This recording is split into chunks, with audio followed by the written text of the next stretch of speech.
those who I have not had the pleasure of meeting yet, my name is Maddie, and I am Erin's stepsister. Thank you all for coming today to pay your respects and honor Erin. Today we are joined by many family and friends that have traveled from near and far to celebrate Erin's incredible life.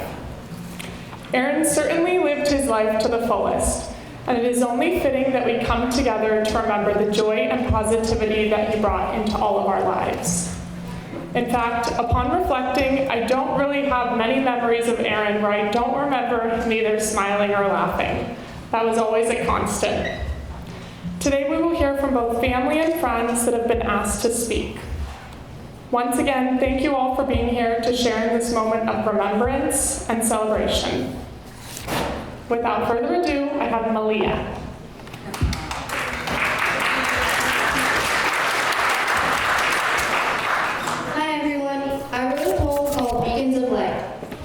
Why do those so full of light, who teach us the most important lessons, always disappear from sight? So early on, they are gone, always taking flight. Why can't those people live on the longest, teach more people the better? Instead, they're withdrawn from the life they once led. All these people, beacons of light, thank you for teaching us before you took flight.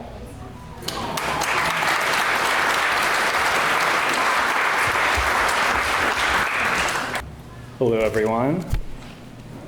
It's nice to see so many familiar faces in this crowd, including a lot of folks that I met yesterday for the first time. On the memorial ride for Erin, I think that was a very fitting tribute for our friend. I think he would have been very flattered at the turnout. I'm going to share some memories I have of Erin, but I'm going to read to stay composed and not choke up here. Erin and I grew up in La Selva Beach in the 80s and 90s. I want to mention that I think that's one of the best gifts a parent could have given a child at that time, because La Selva was and still is a uniquely special place. I hope Erin expressed that at some point because I knew he felt that way too. I met Erin in either third or fourth grade. We had a mutual friend on one side of La Selva's basketball court, and Nicole's lived in the house directly on the opposite side. Erin and I went to the same school, we rode the same bus, played with the same group of friends after school, and he and I quickly became close. I came to know Erin as someone who is energetic, perceptive, curious, and deeply intelligent, both with respect to academic achievement, but also in the sense that seeking to understand things and mastering them was just intuitive for him. I used to think that his mind was operating on a wavelength that most of us didn't use, and that he had to adjust himself for dealing with regular people.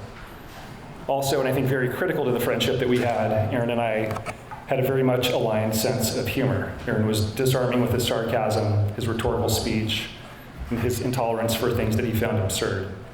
He was outspoken and shared his opinions freely. Erin was courteous and always welcomed at our house and came on a number of vacations with our family. He was both emotional and a little bit irreverent, but he was always sincere and had the ability to give intense focus to the things that he held interest in, and he and I found some common ground there. One of those areas was bikes. Even as elementary school students, we spent our free time riding BMX bikes all over the county, looking at magazines, watching videos, building jumps, and trying to do tricks. We spent our allowances on bikes and bike parts. There wasn't any kind of local race series at the time.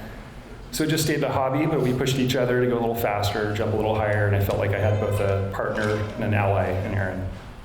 In fact, my first encounter with the police was a night that Erin and I snuck out of my house to go ride our bikes when we were stopped by a sheriff for violating a curfew ordinance. I think we were 12. When we got a bit older, our interests were still pretty well aligned, but cars and girls slowly replaced that focus on bikes. We amassed libraries of rap music. We debated which basketball shoes were the coolest and consulted each other about which pair the other should get next. We bought gold chains and starter jackets and cool water cologne. We recorded a rap on the B-side of a T-Short album. I wish I still had that. We experimented with our first controlled substance together. We spent time thumbing through the Euro section of the used cars in the Auto Shopper publication, deliberating over what our first car was going to be. Erin ultimately got a VW Jetta with a Blaupunkt stereo. I drove a Saab with an Alpine system. They were both cool. Basketball was the second shared compulsion. Between rec basketball, pickup games, junior high basketball, summer camps, and high school basketball, Aaron and I spent thousands of hours together on a basketball court. Aaron was a good athlete in general and a skilled basketball player in particular, but spending that much time with a person gives you a special insight into somebody's character, good and bad. Aaron was serious on the court, expected perfection from his teammates and himself, and was highly expressive. He alleged that he was fouled a little too often and was comfortable laying into a referee, although I think the latter practice was more of a learned behavior, and I think Doug would agree with me on that point.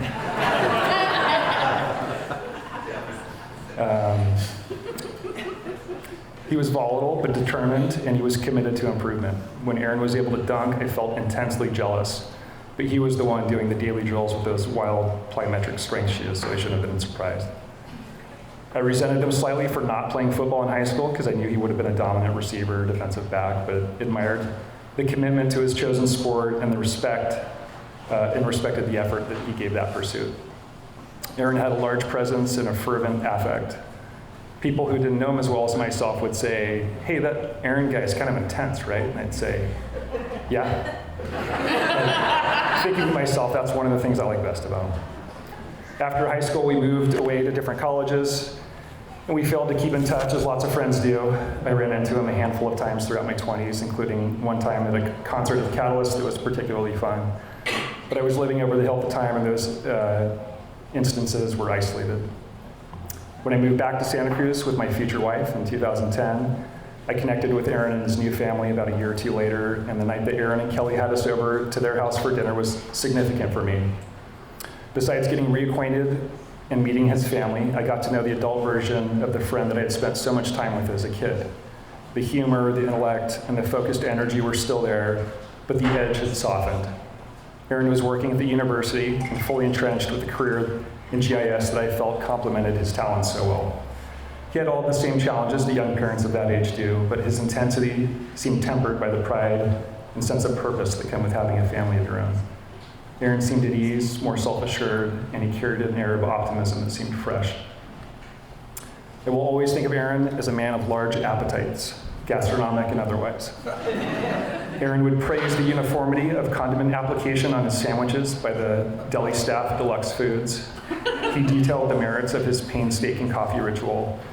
Aaron had an appreciation for a perfect steak with butter, Waldorf salad, poke bowl, and all of Kelly's fermented creations. We talked about land use policy and burritos. We discussed our careers and the joys of raising kids over beers. We shared baked goods around Christmas. He also had a hunger for human interaction. He was something of an ombudsman at the trails behind UCSC, and you could not go on a ride with him without encountering at least half a dozen of the friends he'd made on that hill. He was just magnetic that way. And I've become aware of how many people I've met solely through Aaron, including probably 12 more from yesterday. Work schedules, family commitments, and 10 miles of Santa Cruz traffic kept me from spending as much time with Aaron as I would have chosen, but the occasions were no less sweet. The venue was often a trailhead, and the time was spent pedaling around the forest together, finding the limits of our skill and tolerance for risk. Aaron was a committed cyclist by this time, and while I couldn't get on board with a 7 a.m. ride time in January or a fully ketogenic diet and FTP tests, I prized the occasions that we spent hunting down new trails, planning the next ride, and the lively discussion that we had while trying to catch our breaths. I used to get texts from Aaron with the same 3 words. "Want to play bikes?" ? This was clearly both a nod to what we did as kids and an admission that we were still just kids with more expensive toys out playing in the woods. The forest was his playground and his solace, a place where his active mind could rest. His body could work, where his booming laugh would echo, and where he could blend adventure with the chase of self-improvement and marginal gains. I felt a loss when the Coles moved to Bellingham, but could appreciate the draw, more so after I had a chance to visit them there. I was thrilled when they decided to move back, although because he was always a little impulsive, I was concerned that they might move away again to Maui or Humboldt or Canada. Aaron loved Kelly dearly and was very open about that. He loved her full acceptance of the person he was and the tolerance she had for his feverish preoccupations. On more than one occasion at the end of a bike ride, Aaron would remark that his afternoon involved plans to go with the family to the beach. He'd mention what Kelly was making for dinner and say if he played his cards right that night. I'll let you guess what he might have meant by that. That today might just be shaping up as another perfect day. Aaron was a model father, patient and encouraging. I look forward to watching the man that Oliver and Wes become, to see how that sense of adventure that he's instilled in them takes shape. The license that he's given them to pursue their passions is the best thing that he could have passed on to them. And among all of Aaron's gifts, I think that being a loving, engaged father is the one that came most easily to him.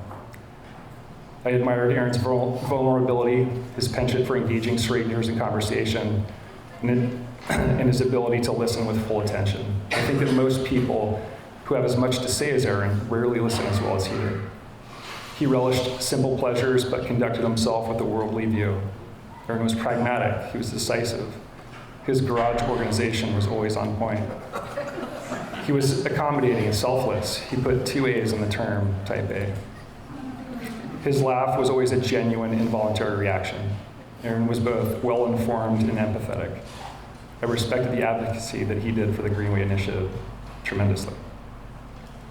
Aaron was the kind of friend a person would be lucky to have once in a lifetime. The type who spending time with required no pretext. The type you could communicate with using just facial expression. He was the kind of friend that volunteered help when my family went through a hard time, and the kind that would invite you to test drive his hot tub when it was up and running. He was one of the few people whose opinion mattered to me.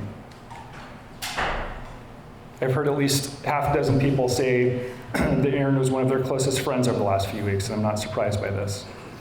I think this speaks to how people were drawn to him. Aaron saw people for who they were and not what they were. He used authenticity, used no facades, and people just felt comfortable around him. A mutual friend recently commented that he knows Aaron frequently kept the company of people who were both 10 years older and 10 years younger than him. That's charisma. So how lucky am I? I got to be Aaron's friend twice. As a kid, 30-something years ago, and again decades later, because we had a connection that was that strong. It's difficult to think of the loss we've all had, not think about what you won't get to do with Aaron or what you didn't get around to saying to him. It feels like reaching the last chapter of a book to find that the pages have been torn out. Grief is sticky. It lingers and flares up without any kind of prompt. I find myself in tears in one moment and chuckling at the memory of Aaron in the next. I've learned that the pain of loss is proportional to the strength of the bond. I'm starting to find reassurance in the reality of his memory, more specifically, the impact that he's had on me is not something that's going to fade. I'll miss him dearly. I know you will all remember Aaron for different reasons and from different times and experiences with him, but I encourage you to give some thought to how Aaron operated and what made him special. He only had time to live half of his life, but I don't know that he could have made it more complete or fulfilling. He acted with intention, pursued his passions without restraint, and always had his priorities correctly ordered. He showed us what a life well-lived looks like, and we need to applaud that. The sting of Aaron's absence will never go away, but it's comforting to know that Aaron got to experience his perfect day on many occasions, and I would suspect that he contributed to many of ours. We are all so lucky to have his light shine on us. I have so many more memories of Aaron that I'd be happy to share with you. Please feel free to reach out and ask me something. Thanks.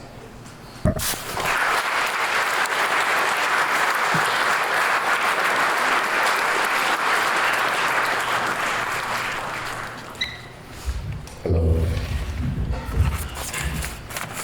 That's intimidating. Hi, I'm Dwayne. I first met Aaron actually just when they came back down from Bellingham, and mutual friend Andy introduced us, and I guess I'm just lucky that Kelly hated the weather in Bellingham, because otherwise I may never have gotten to meet him. It's a bit intimidating to sit here in front of all you when so many people have known him for so long. I mean, Ben's a childhood friend. I've only known him for such a short time, and when Kelly asked me to speak, I was beyond touched, but really often kind of wondered what I could really offer in words that would, try and, encapsulate who Aaron was.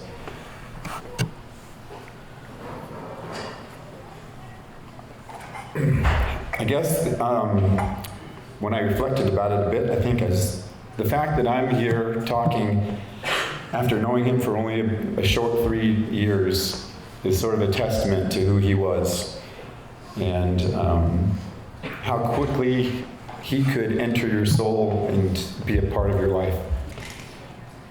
I think Kai's going to probably come up here and say things so much more intellectually or so much better with the words, but he was witty, he was intelligent, he was boisterous, he was funny, he was compassionate, he had so many amazing qualities, as we all know. But for me, he just was so approachable. He was flawed like all of us, but he was willing to share those flaws, and in turn, that made it okay to share your own flaws. I loved his appreciation and awareness of the world around him, whether it just be the dirt on the tires, and commenting. I can see him commenting on the amazement of the color and the texture of dirt on rubber. I mean, who does that? Or just commenting on the sun shining through the fog in the early forest, the early morning in the forest. As you might imagine, I'm another one of these mountain biking friends, so we spend a lot of time riding bikes. And I was the old guy that Ben was talking about. I'm the 10-year older guy. And the other Ben is the 10-year younger guy. I chased him around the forest, towing me and getting me injured. I was always encouraging me, maybe a little bit too much. I think maybe my wife Maya wasn't the biggest fan of Aaron at times, coming home a little bloodier than I did. But I can still remember a video he was taking of me where he was encouraging me, yelling, "Come on, you can do it, you can do it." And then all of a sudden, under his breath, I didn't hear when I was riding, thankfully, but it was like, "Oh, he's got broken ribs, and we're talking him into going down this thing. What kind of friends are we?" Anyway, we often joke, kind of as Ben was alluding, how silly it is, a bunch of grown men riding around the forest on bicycles. It seems so silly, yet so fun. And for me, beyond the fun, it really, again, the forest is sort of it's a retreat for many of us that ride.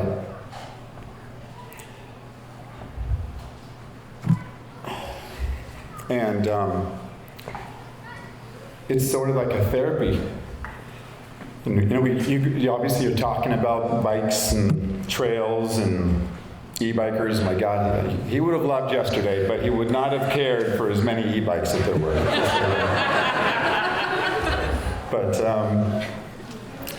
But really, we talk about anything: politics, kids, wives, and often, talk about the overpriced housing in Santa Cruz and schemes of way to get a home. But he was always trying to work on himself. And, we were talking about he coming, maybe he's having a hard time with Kelly, and I shouldn't be doing that. I should do this. I should do that. How can I be better? Or talking about Oliver and Wes, and just always trying to improve upon himself. And I don't know anyone that works 3 jobs, goes and volunteers for Greenway, has time for family and friends, and still manages to go for a ride with a buddy and enrich his life too. What was I going to say? I was talking to Kelly, I think, and she mentioned ways of honoring him and his commitment to always improving upon himself, particularly when it came to friends and family. And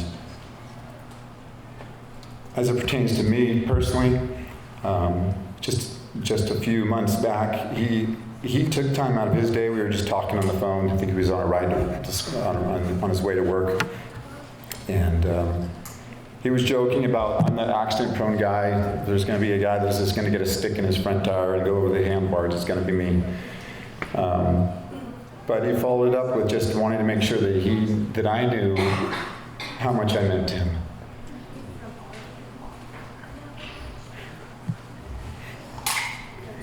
sorry. It's just a gift to know that you make an impact on someone and to have someone express that to you. And as Kelly was saying, trying to honor that and just trying to continue to live my life in the same way and trying to enrich any friends that I have and family that I have around me as well. And time goes by too quickly, and I often felt like we didn't do enough. It was mostly riding bikes. Why don't we hang out more? Oliver and Wes are a little bit younger than my two daughters, and they're boys and they're girls, but this is the way his life is supposed to be. He was doing what he was supposed to do. He was committed to his family, and that's where he was supposed to be. So I got the time that I got, and I'm gonna miss him. I'm gonna miss him. And thanks, Doug and Kelly and Krista and everyone that helped put this all together, and thanks for letting me talk.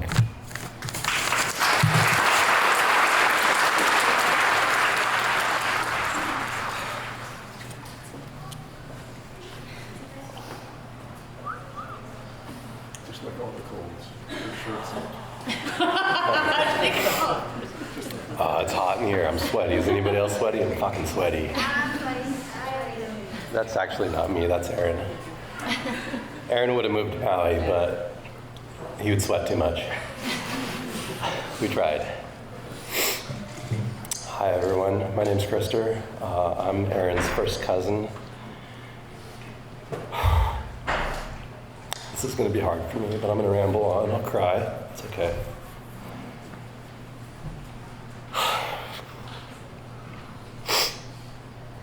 Just go back and forth a little bit.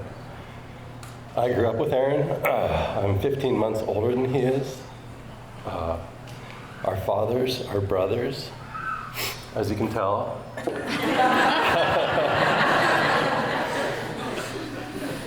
We always joke that we got swapped as kids because we were really brothers. We don't know how that worked out, but we look the same, act the same, have the same addictions, the same compulsions, the same struggles.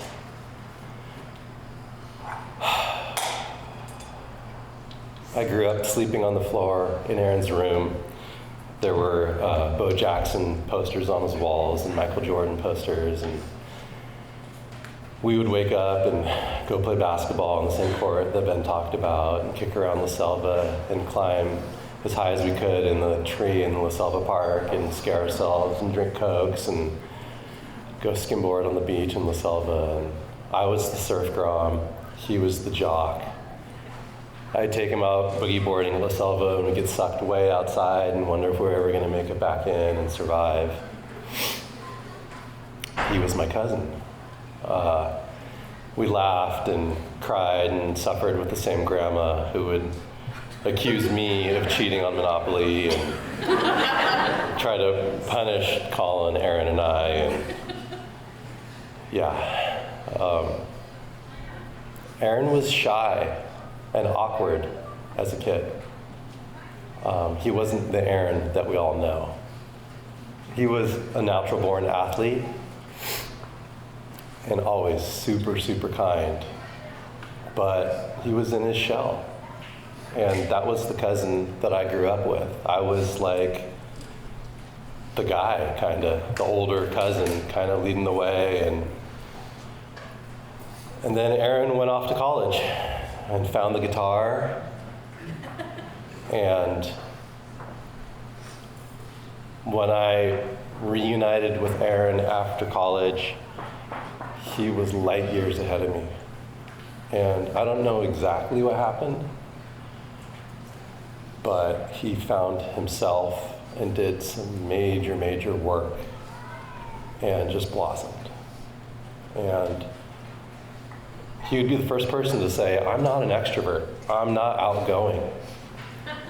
Yeah, it's funny, right? Aaron would become best friends with the person behind you in the grocery store.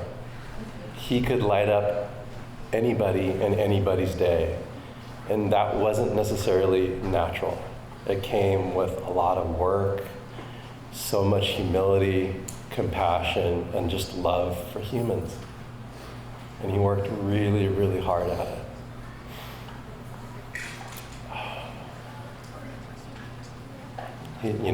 He worked hard at the guitar. He worked hard at being a brother. He worked really hard at being a son. And I'm blessed that he was my cousin.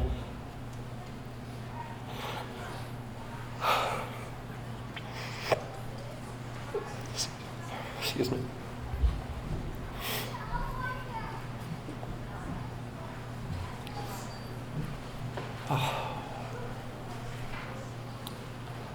But I got to have a best friend.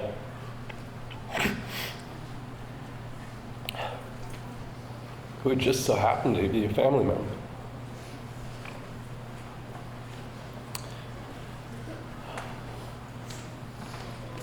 I'm not going to talk.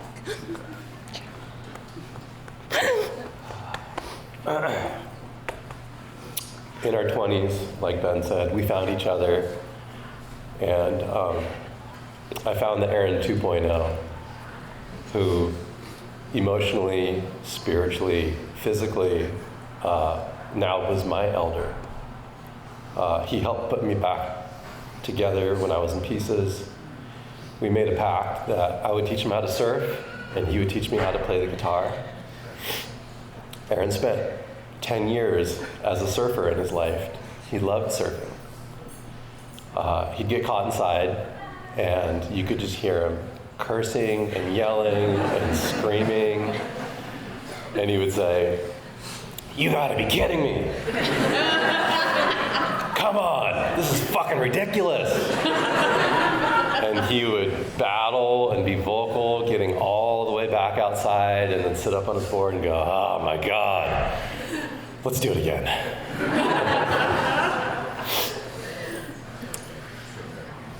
Aaron loved surfing, but he didn't love competing with people or taking waves from people or the culture of surfing.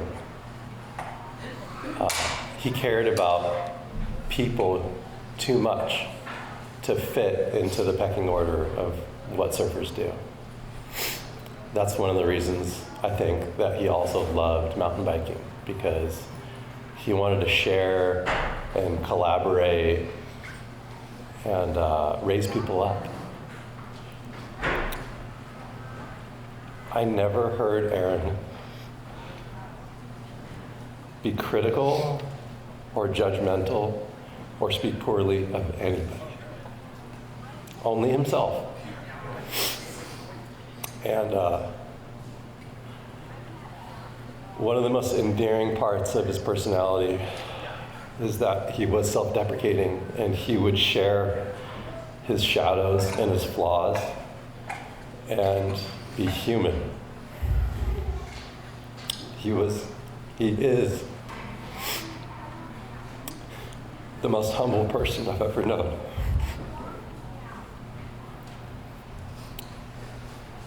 That was part of the humanness why we could all connect with him, because you know you're safe with him. Safe to be yourself, and that he would share enough of himself to make you feel worthy, wanted, and have a sense of peace in his presence. Aaron was a phenomenal snowboarder. He loved snowboarding. He loved mountain biking. He absolutely loved his boys. And he loved Kelly the most.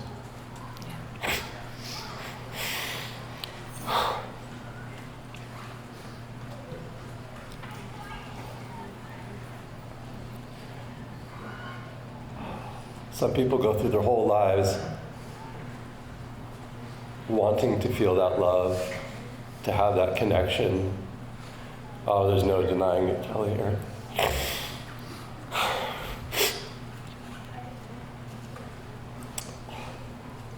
The dedication, the heart, the love. Oh man.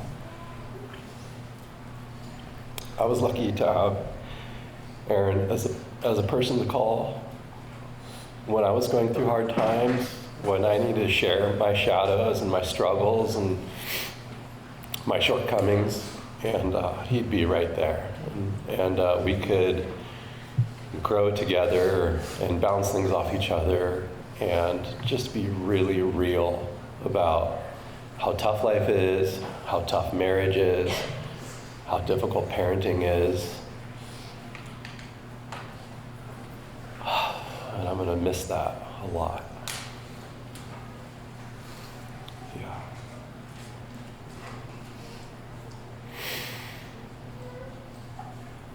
And oh, was he fun. The loudest person in the room, the kindest person in the room, the most humble person in the room. He never gave himself enough credit. Honestly, I don't think he knew how amazing of a person he is and how much love that he has. But it's real obvious because we're all here and he's changed my life forever. So thank you all.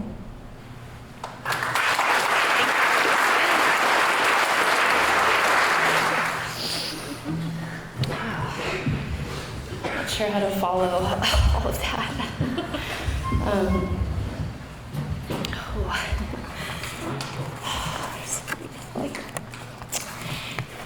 My name's Kai Cole, and I'm Krister's wife. Our kids are the exact same ages, and our two families often refer to each other as the other Coles. It's kind of our inside joke. The other Coles are our people. I have a speech written down, obviously, but there were a lot of people on the ride yesterday, but most of you were not on it, so I just wanted to take a minute just to kind of highlight some of the beautiful moments from yesterday, because I know that Aaron, it would have meant so much to him, and I know that we all felt him in the forest yesterday. But there was a moment in the beginning of the ride when we kind of had two groups and we were trying to find each other. And when the second group came towards the group that I was in, people just kept coming and coming. And I looked at the person next to me at one point and I just said, "Oh, there must be another group ride going on." He goes, "No, all these people are here for Aaron." There were like over 50 of us there for Aaron. And throughout the ride, we would stop and talk, and it was just incredible.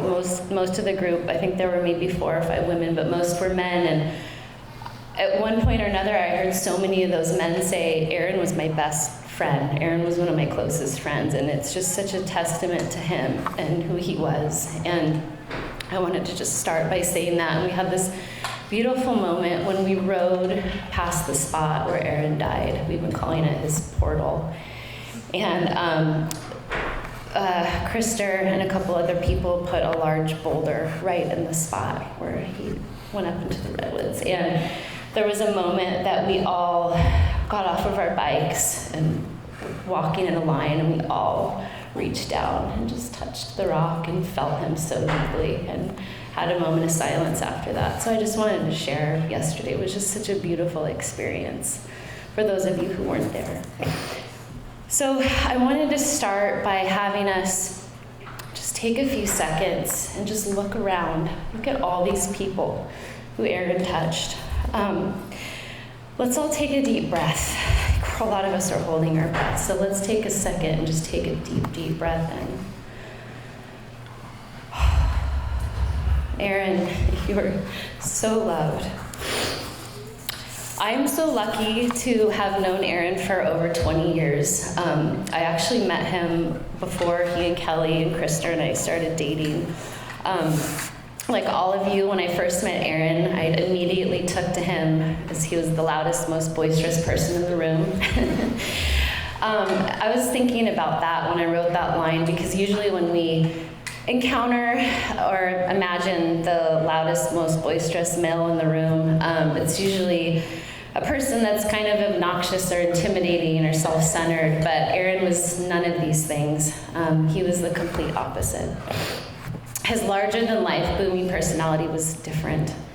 He was hilariously funny and so brilliantly quick-witted. His presence lit up every room he filled. He was humble, kind, and genuinely curious about each person that was in that room.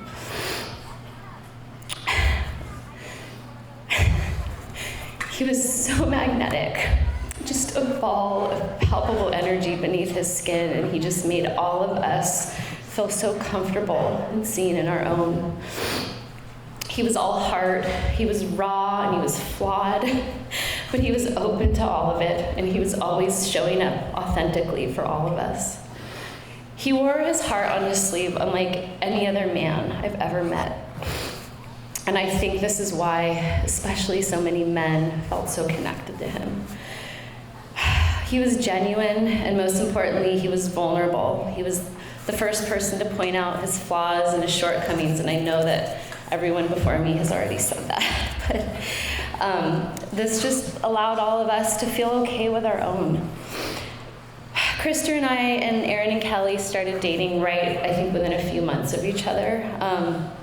I'll never forget the first time that they introduced Kelly and I at a restaurant on Telegraph Avenue in Berkeley before the Manu Chao concert.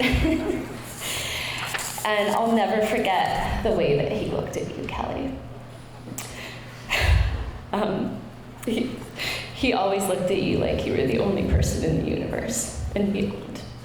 His love for you is huge. I think as humans, we're lucky if we ever find the kind of love that Aaron and Kelly had from the moment they met Manuel's. Kelly, your loss is just unimaginable.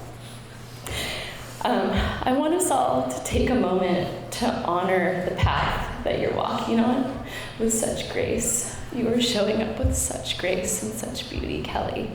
So I want to ask everybody to put both of your hands on your heart. Let's close our eyes and let's take a huge deep breath in and out. And while you're doing that, take a few. Let's send all of our love to Kelly and Oliver and to Wes.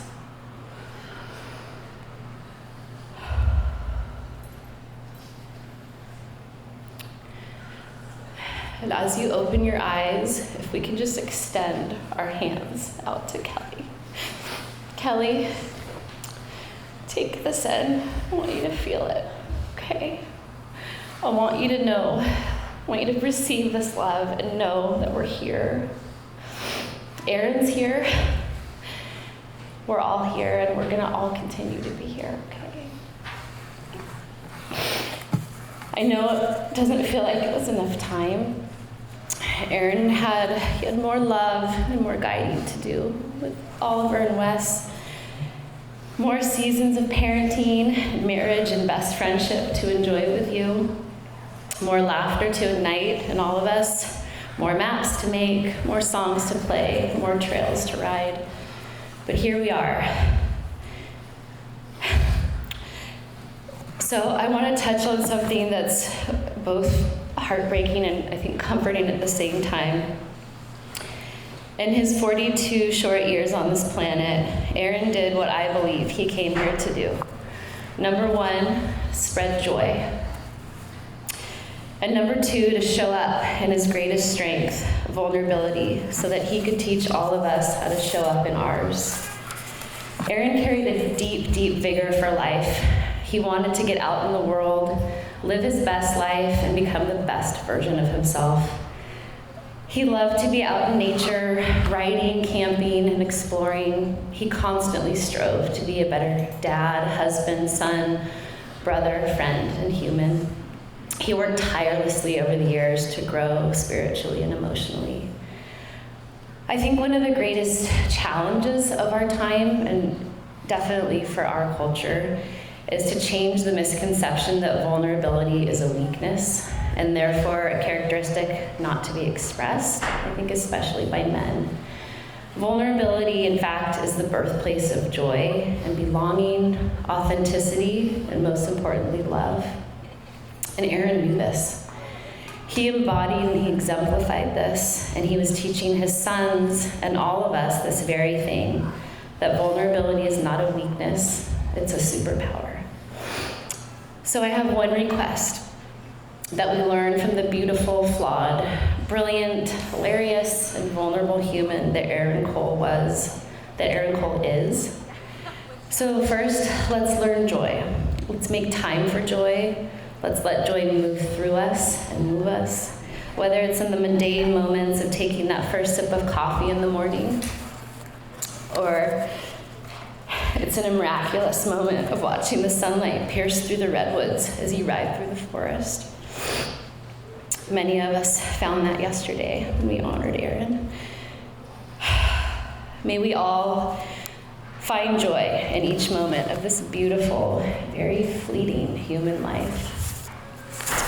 And last, let's practice our vulnerability so that we can connect more deeply to each other, to our humanness, to our kindness, and to our compassion. Let's start that today while we honor Aaron. Let's not be afraid to cry and show our emotion, because he wasn't. It may sound cliche, but imagine if we lived a little more like Aaron. This grief is immense, and there's so many layers to it. All of us are grieving in different ways.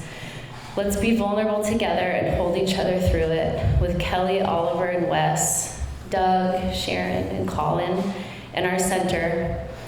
Aaron was the sun in this family's galaxy, and this loss is huge for all of us and for every single person here.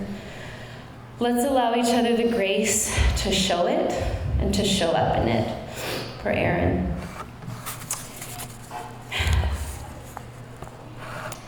Aaron, thank you for showing us what it looks like to be so unabashedly, wholeheartedly full of life and love, for teaching us that it's okay to be vulnerable, human, and flawed, for showing us joy, for showing us how to work hard and show up for our loved ones, for loving us all so fiercely. Ride in peace and power. We know you've got all the trails up there all mapped out for us. We love you very much, and we hope until we meet again.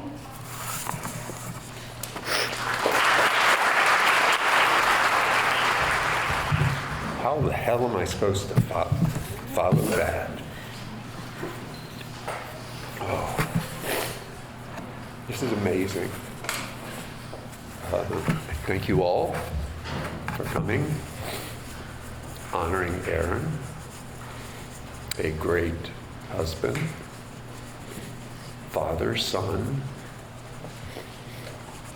son-in-law, cousin, brother.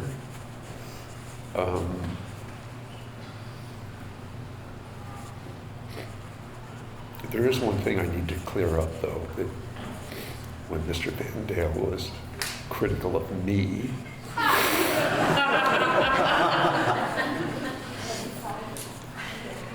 to all of Aaron's friends that are here today, all of Aaron's friends that are here today, if I have traumatized you in any way from Little League or Pee Wee basketball, I apologize. And the payback is that Aaron did not have his sons play competitive basketball or baseball. Why, I don't know. But there is something there. I thank you all for coming today. His friends, his co-workers, his high school friends, work friends. It's an amazing turnout.